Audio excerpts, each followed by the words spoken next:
السلام علیکم اسٹوڈنٹس آج ہم 9th کلاس کا سبق نمبر 3 شاعروں کے لطیفے ہم وہ شروع کریں گے۔ اس سے پہلے ہم جو ان کے مصنف ہیں مولانا محمد حسین آزاد، ان کا تعارف پڑھ رہے ہیں۔ پچھلے لیسن میں ہم نے یہاں تک پڑھا تھا، نیکسٹ لیسن میں ہم اسے کمپلیٹ کریں گے۔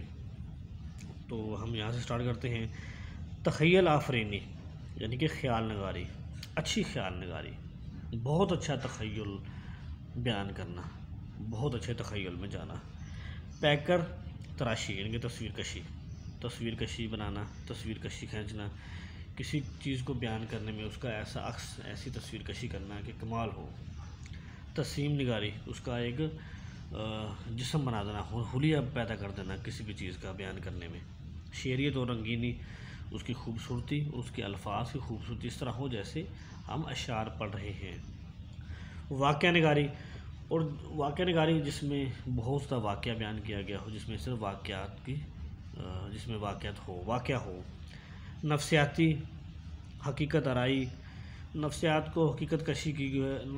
کی حقیقت کشی کرنا، اور مبالغہ آرائی ان کے اسلوب بیان کی نمایاں خصوصیت ہیں۔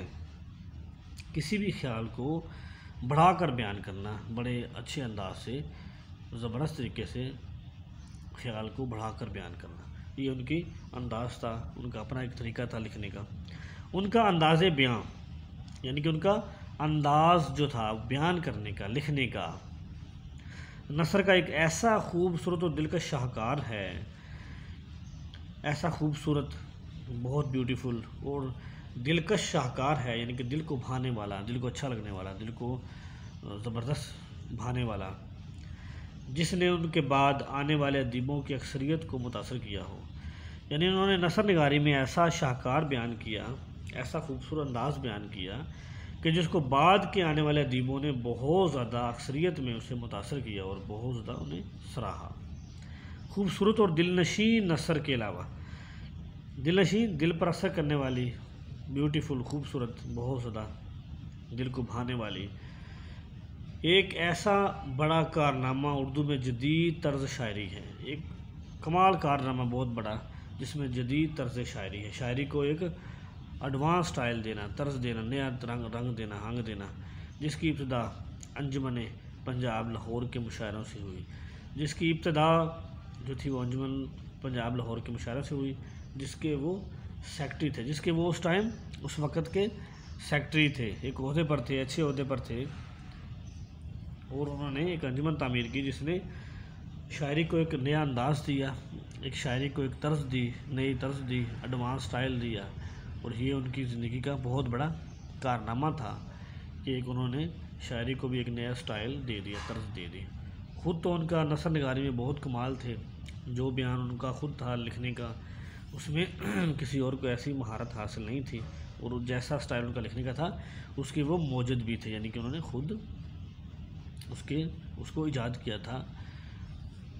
آزاد کی تصانیف میں، مولانا محمد حسین آزاد، ان کی تصانیف میں لکھی ہوئی کتابیں جو ہیں، ان کی لکھی ہوئی کتابیں یا تحریریں، اس میں کیا کیا ہے؟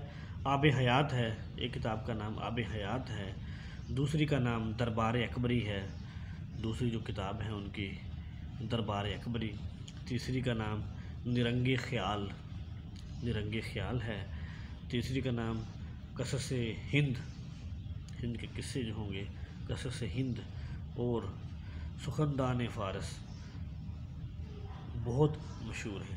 یہ جو کتابیں ہیں ان کی، یہ بہت زیادہ اعلیٰ اور بہت زیادہ مشہور ہوئی، بہت زیادہ انہوں نے نام کمایا۔ اپنے استاد ابراہیم ذوق کا دیوان بھی آزاد نے مرتب کیا۔ اپنے جو ان کے استاد تھے ابراہیم ذوق، مولانا محمد حسین آزاد کے جو استاد تھے وہ ابراہیم ذوق تھے، ان کا جو دیوان تھا، مجموعہ تھا، جن کا جو مجموعہ تھا انہوں نے بھی آزاد نے ہی، مولانا محمد حسین آزاد نے ہی مرتب کیا، لکھا، اسی کتاب کی شکل دی۔